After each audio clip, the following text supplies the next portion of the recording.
Coming up on Talking Points, in a razor-thin 5-4 decision, the Supreme Court blocked a Louisiana law that could have limited access to abortions in the state. But it's not the last time the issue will come before the court.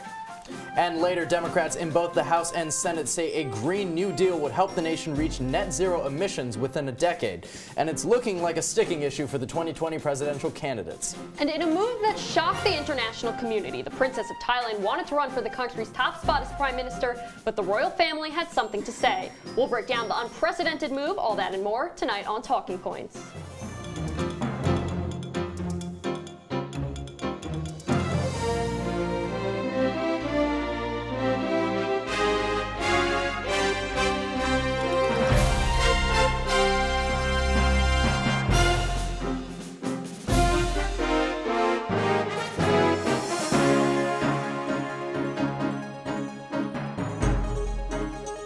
Good evening, I'm Shama. And I'm Gilat Melamed. In a 5-4 vote last week, the Supreme Court stopped an abortion access law in Louisiana from going into effect. The ruling is seen as a victory for pro-abortion advocates who argued that the law could restrict access to abortions in the state. Opponents of the law say it would leave a single doctor able to perform the procedure. The 2014 Louisiana law requires doctors performing abortions to have admitting privileges at local hospitals. The court's only action is a temporary stay. It won't be the last time the case comes up in a Supreme Court. Here to break down the law and what impact this ruling could have is Talking Points SCOTUS analyst Gabrielle Caracciolo. Gabrielle? Thanks, guys. That's right. Thursday evening, the Supreme Court voted to block a Louisiana abortion law from going into effect. The Unsafe Abortion Protect Act was enacted in 2014, but has been blocked ever since. The law requires doctors to have admitting privileges at a hospital within a 30-mile radius of where they perform the procedure, which pro-abortion advocates say could prevent safe and legal abortions from taking place in the state. This was the first major case on the topic of abortion for the newly conservative Supreme Court. Chief Justice John Roberts voted with the court's liberal judges to temporarily block the implementation of the law, while conservative judges Clarence Thomas, Samuel Alito, Neil Gorsuch, and Brett Kavanaugh all voted to allow the law to go into effect. Only the court's newest conservative judge, Brett Kavanaugh, wrote a dissent, which notably the other conservative justices did not sign into. He said that he would have liked the state to begin a 45-day transition period that he says would allow everyone to get a better feel for the true impact that the law would have. All right, so Gabrielle, this isn't the first time a case like this has come up. We look at Whole Women's Health and we look at Hellerstedt. Roberts voted differently in that last case. What changed? Right, so these laws are almost identical. What's different about them is the two different states. Access to abortion is different in the states, and access to that admitting privileges in hospitals also differs. But the real key here to why Roberts voted with the liberals as opposed to the conservatives on this is he really likes to stick to the status quo, keep to precedent, and not stir things up. He doesn't want the court seeing lots of controversy. So that is why a lot of people are saying he sided with the liberals this time rather than his fellow conservatives. Now, given that you just said Roberts likes to stick to precedent, so what does this mean for the fate of Roe v. Wade if it were to come up down the road? Well, like I said, Roberts probably will not explicitly vote to overturn Roe v. Wade.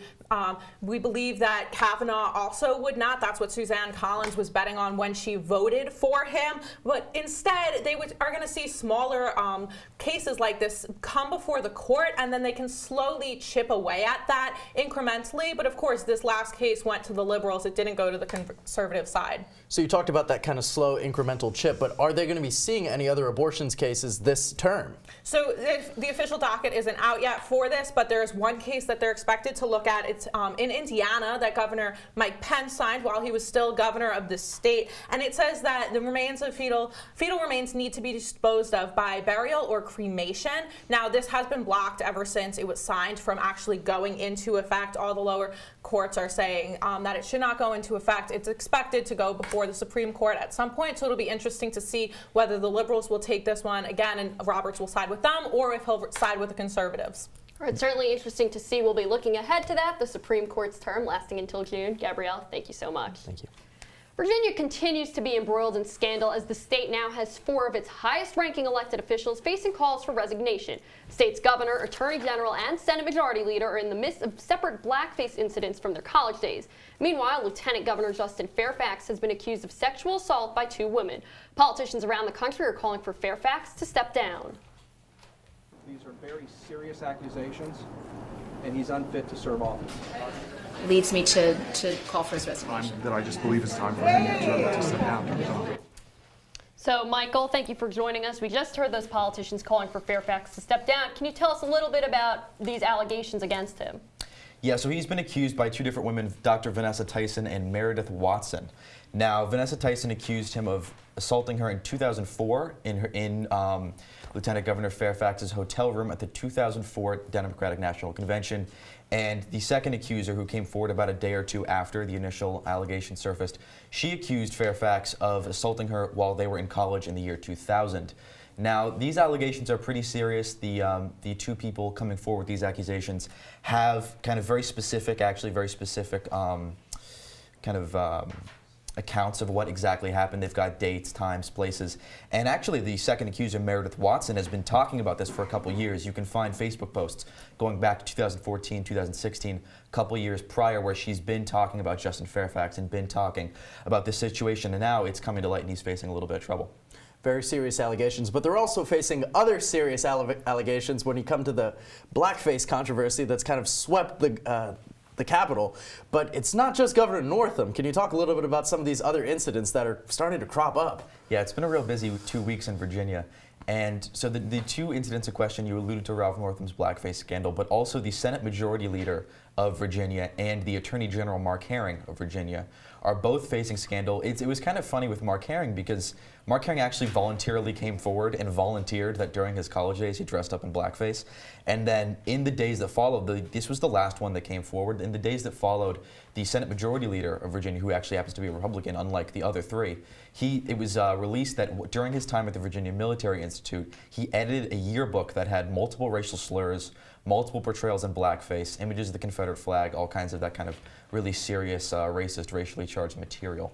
So that's been what the last week has been looking like for those people. And the funny picture in this is the Virginia line of succession, because if the governor, lieutenant governor, and attorney general all resigned, all 3 Democrats, the House Majority Leader of Virginia would then become the governor. So obviously that's kind of a far-fetched scenario because it would take 3 resignations, but that's what we're looking at right now. It's far-fetched, I would say, for all of them to resign. That would be quite the scandal. I mean, it already is, but that would really put it over the edge. But do you expect that any of them would resign? That's an interesting question. It's one of those things that it seems like we've been kind of litigating over the last year, even going back to the Brett Kavanaugh situation, where it's like, it almost as if we're trying to figure out what we should do about somebody who does something egregious about 30 years ago. That's what we've been seeing with these past couple of cases. And that's why I think it looks like Fairfax is the one who's most likely to be punished and is the most likely to be forced to resign. There are impeachment bills going around the Virginia House and Senate right now, but nothing concrete so far, because it's the most recent and it's the one that's the most substantiated, I guess, with 2 different accusers. That's the one who's most likely to resign, is Justin Fairfax, because it's so recent. The other 3 is kind of a toss-up. I think Northam is probably the only one who has a chance of resigning, really, out of the other 3, because it seems like the other 2 have kind of been able to fly under the radar because they're less important than the governor and lieutenant governor. They're kind of getting swept in with the rest of it. All right, serious allegations, definitely something we're going to need to watch moving forward.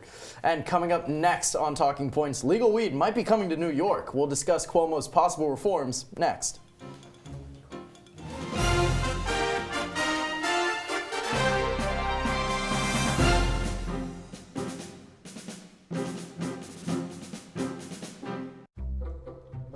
They call me Maxie, but I prefer tripod.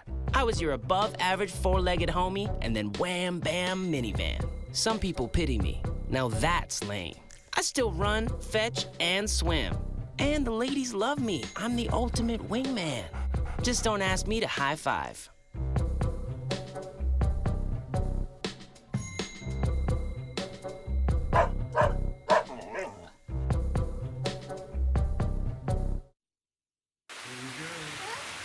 Here we go. We're gonna go out there in the rain. Gonna get wet. All right, here we go.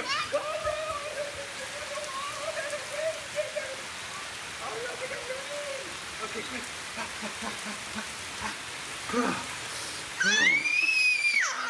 Oh, yeah, yes. So much fun. Mwah. So wet. Leaving hot coals improperly extinguished can cause a wildfire. Hey guys, it's Smokey! It looks as if Smokey is going to use the drown, stir, drown and feel technique. After the first drown, a good start.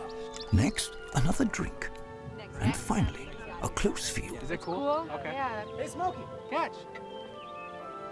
Oh, my bad, Smokey. Only you can prevent wildfires. This week, House Speaker John Boehner announced the National Cannabis Roundtable, a group that's lobbying for cannabis reform. This comes just weeks after New York Governor Andrew Cuomo unveiled his plans to legalize recreational marijuana in the state. Talking Points Analyst Sabrina Maggiore is here to discuss all this and more.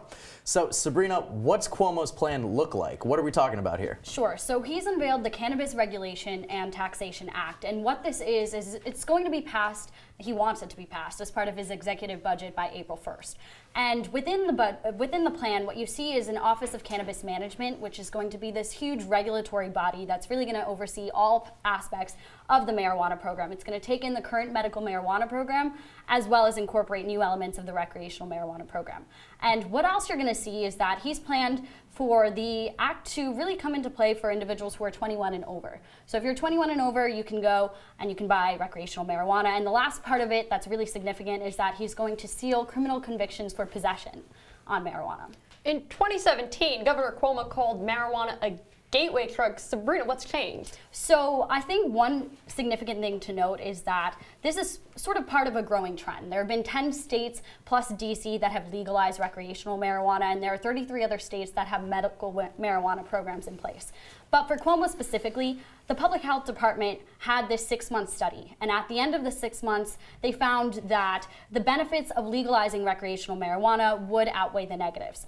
And in addition to that, they found that the main thing that they point to is that there's going to be a decrease in sort of racial disparities in law enforcement because of this, and they also point to it not significantly increasing the amount of smokers in the state.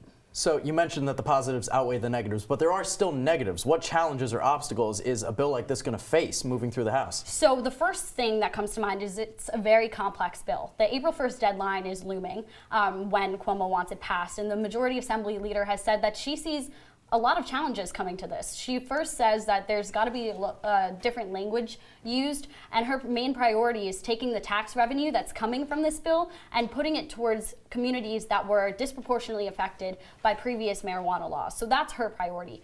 In addition, you see communities and groups like sheriffs and law enforcement saying they don't want it because of the challenges it poses to driving under the influence and testing for that. And on top of that, the last thing that is sort of pretty prominent is that there have been municipalities who have already said they don't want it in their territory and that they will ban it. New York has a Democratic Senate and Assembly this year, so who knows what will happen before this April 1st deadline. Sabrina, thank you so much. Thank you. Democrats in both the House and Senate are introducing new legislation to the floor. It's called the Green New Deal. The idea actually began as part of the Green Party platform in 2012 and has now made its way into the Liberal Democrats platform. The issue could prove pivotal with the Democratic primary right around the corner, as multiple candidates have now endorsed the plan. Here to explain the Green New Deal is Talking Points analyst Anthony DeBundo. Since her upset primary win and eventual election to the U.S. House, Alexandria Ocasio-Cortez has become a rising star in the Democratic Party, and she's introduced a new plan for America's future. It's called the Green Deal. Ocasio-Cortez, along with Massachusetts Senator Ed Markey, developed the Green Deal as a new Green Party platform from the past. And while Nancy Pelosi and some Democratic leaders have called the plan the Green Dream, Ocasio-Cortez doesn't see that as a knock on her plan. All great American programs, everything from the Great Society to the New Deal, started with a vision for our future. And I don't think that, I don't consider that to be a dismissive term. I think it's a great term. Now, While Democrats have called for the government to address climate change for years, they've made no real policy plans to address it until now. Now, the Green New Deal is a massive investment into clean infrastructure and jobs. It includes cutting greenhouse gas emissions to a net zero within 10 years, providing a guaranteed living wage, affordable health care, repaired infrastructure, and an overhaul in the U.S. mass transportation system. Now, some critics have said that the plan isn't feasible. Atmospheric researcher Ken Caldera said, quote, "In my own subjective assessment, getting to near zero emissions over the next decade would be physically possible, but sociopolitically not feasible."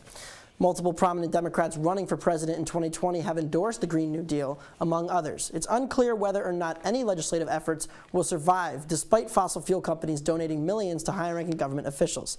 And with Donald Trump in the White House, it's unlikely any legislation will be passed anytime soon. But Democrats have now laid the groundwork for a future in clean energy.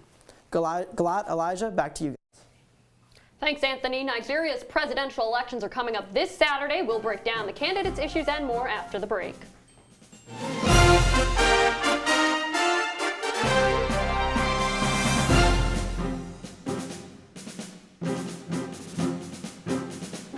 When I was in foster care, I never knew when I would have to move. So I always had my suitcase ready to go. Then one day I was adopted. My new parents opened their hearts and home to me. My parents cook my favorite breakfast for me every morning. My parents take me on trips I never thought I would go on. They gave me a home and an even better reason to use that suitcase. My parents aren't perfect, but they're perfect for me. It's a beautiful day out here. Sunny today with light breezes, giving way to clouds in the afternoon. We could see some light precipitation to moderate precipitation later on, followed by powerful storm-like conditions. 90 miles per hour winds are expected. Authorities are asking everyone, stay indoors. Come on, that's it. Let's go.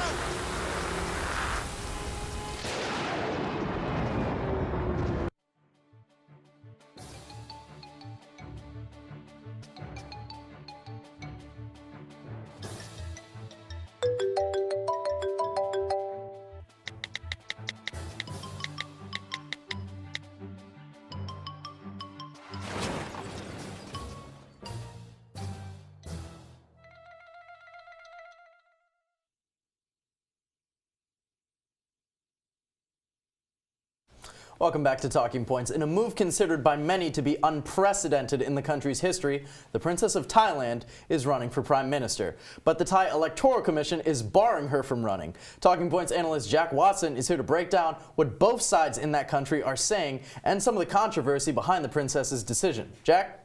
Elijah, that's right. In a move considered by many to be unprecedented in this country's history, the Princess of Thailand was running for Prime Minister there, but because of a move made by the king, reports now say the princess will not be running. And now that party faces a ban from the election after a ruling from the king of Thailand. Princess Uluratana would have run with the party that is similar to one that was ousted in a coup in 2006. Now that party is called the Thai Raksa Chart, or in English, the Thai Save the Nation Party. The country's former PM was considered by some analysts to be the populist and anti-establishment leader. Now, speaking of which, it's important to know the context of this situation. Thailand has had 2 coups in about 13 years, one military coup back in 2006 and the other coming in 2014. Now, according to the Washington Post, the country has had 12 coups d'etats and multiple other attempted coups since the 1930s. Couple that factor with the fact that the royal family of Thailand has traditionally stayed out of Thai politics. When you take those 2 elements into account, it explains a little better why the Thai king was so quick to act against his sister's bid for office from his perspective. Now, the man who led the 2014 coup is the current prime minister, and late last week he announced that he is going to run as well to become re-elected to that prime minister position. The princess argued that she is removed from royal life after relinquishing that privilege and lives as a common person, so she should be eligible to run for the prime minister position in her perspective. The 67-year-old was married to an American in the 1970s, but in 2001 divorced him and came back back to Thailand. But some loyal to the crown are now protesting that the Thai Raksa Chart be banned from politics altogether after their decision to make the Thai princess its candidate. Now, keep in mind, this will be the country's first election since that 2014 coup, which resulted in a military general becoming the PM over the democratic government. As soon as news broke that his sister was running, Thailand's king was outspoken against his older sister's bid to run, and now, ahead of the March elections, the party is complying with his royal command not to run. Guys?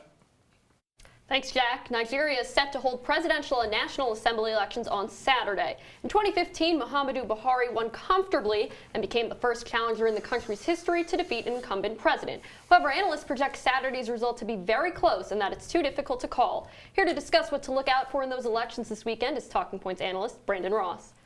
Brandon, thanks for joining us. Now, he made history 4 years ago beating an incumbent, so what's different about this year's race that makes it so close? Well, that election in 2015 was quite a landslide, a 9-point margin of victory, mainly because the other candidate, Goodluck Jonathan, who was then the incumbent, was from the southern part of the country, which is much wealthier than most of the rest of the country up north, where the current president, Muhammadu Buhari, is from. Now his challenger, Atiku Abubakar, he's also from the northern region, a different state, a little bit wealthier, but very similar demographic to most of the country. And his current state is also ruled, the state he lives in, Adamawa, is currently ruled by Buhari's party, the APC, and so he can take away some of that vote in the north and put up a very good contest.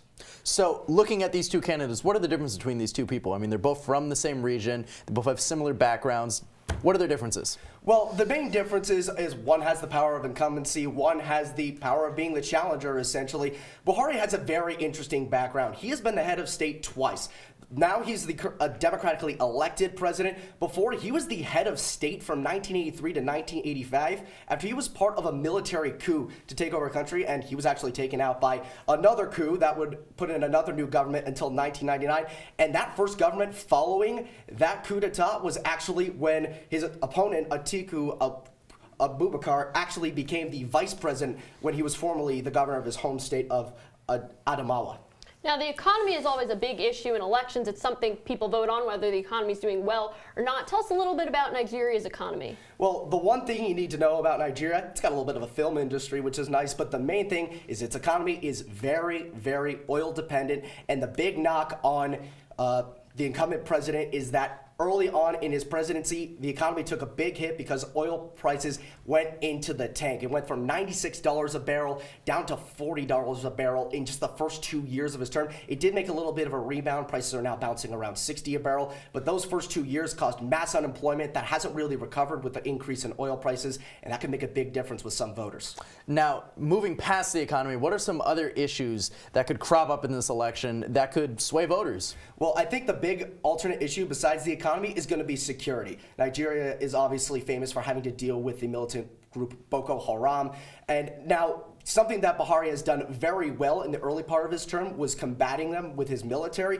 He has regained ground in the country's northeast part, but they are starting to get ground back, Boko Haram, and also in the northwest region, there are some militants who are starting to kill and abduct civilians for ransom. And there's also some intertribal squabbling in the central part of the country, though that's sort of subsided, but generally security is going to be a big issue to watch out for. All right, and very quickly, could you give us a prediction on who you think is going to take this one? It's going to be very tough, but I'm thinking Buhari is going to barely hold on because he's popular in every other element besides the economy. Again, the combat of Boko Haram, and also in terms of, just other things, mainly including his anti-corruption campaign, generally popular with the public. All right. Brandon Ross, thank you. One of Africa's biggest countries. We're going to be watching that election. All right, and coming up, we'll be looking ahead at another possible government shutdown. Congress has until Friday to make a deal that would keep the government open.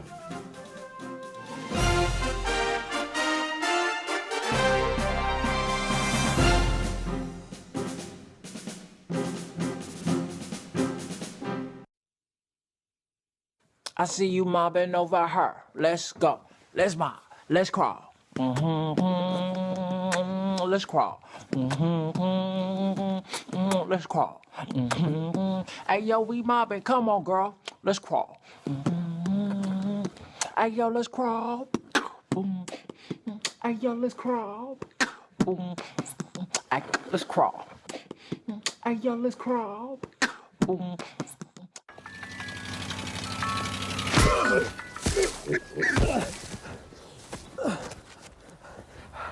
So, same time next week? Well, of course.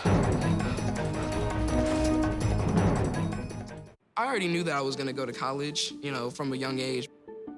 I definitely want to major in political science, become the mayor or something, make the situation better for other people. My name is Justin, and I am your dividend.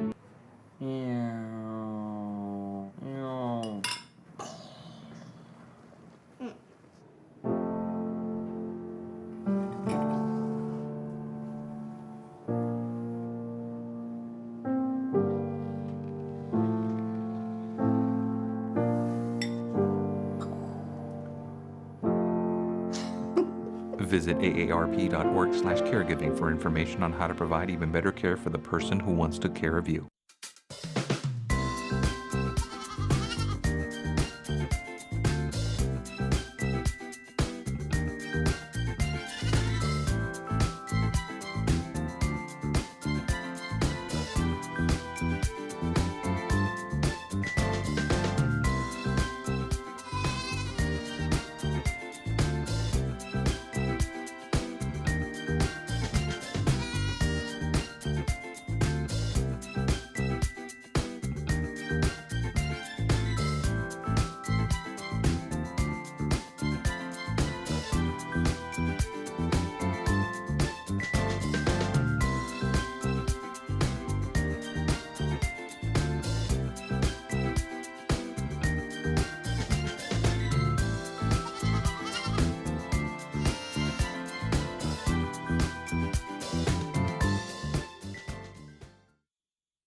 Looking ahead, another partial government shutdown looms just days away as congressional lawmakers continue bipartisan talks in hopes of averting another shutdown crisis. Negotiators have until Friday to reach a deal, making each new day this week more consequential than the last. The House and Senate reconvene this afternoon. There were talks late last week that an agreement would be made by midday today, but those talks broke down over the weekend, prompting several Twitter outbursts from President Trump. In order to avert a partial shutdown starting this Saturday, both the House and Senate must pass identical spending bills that the president would need to sign into law. Unlike earlier discussions, funding for the president's border wall is not a central sticking point right now. Instead, Democrats and Republicans are fighting over the Democrats' attempt to create a limit on the number of detention beds for immigrants apprehended within the U.S. rather than at the border. Republicans say that immigrants who have been charged or convicted of certain crimes should be excluded from the cap, arguing that Immigration and Customs Enforcement would have no other way to detain potentially dangerous criminals. Democrats say that any kind of exclusions from their cap would render it useless, since its main goal is to act as a check on President Trump's aggressive immigration enforcement policies. Earlier today, White House counselor and frequent presidential defender Kellyanne Conway said that the Democrats' demands would be to blame for the renewed risk of a shutdown. In order to get something done by the Friday deadline, House Democrats must post something either today or tomorrow, since there is a 72-hour rule in the chamber. It is not yet clear what any backup plans may be should the parties not be able to reach an agreement. Now, we're starting to look like Brexit here. I know, I was going to say, I feel like a few weeks ago we were saying if a deal hasn't been made on Brexit yet, what's different now? And it's kind of the same thing here. I mean, they reconvened at 6 p.m. for these discussions, and Senator Richard Shelby of Alabama said he thinks they're serious about a solution, and they can be serious. I'm sure they were serious the first time. No one wants to shut down the government, but do you think anything's going to change? It's one of those things. I don't think we've seen enough give and take for really any side to be happy with this, and I think that's going to send us back right down to shutdown street. And we're seeing that other kind of government entities are already bracing for the inevitability of this. I mean, you've seen the IRS say that tax refunds would still go out as planned, but it's not looking like there's going to be kind of a breaking point.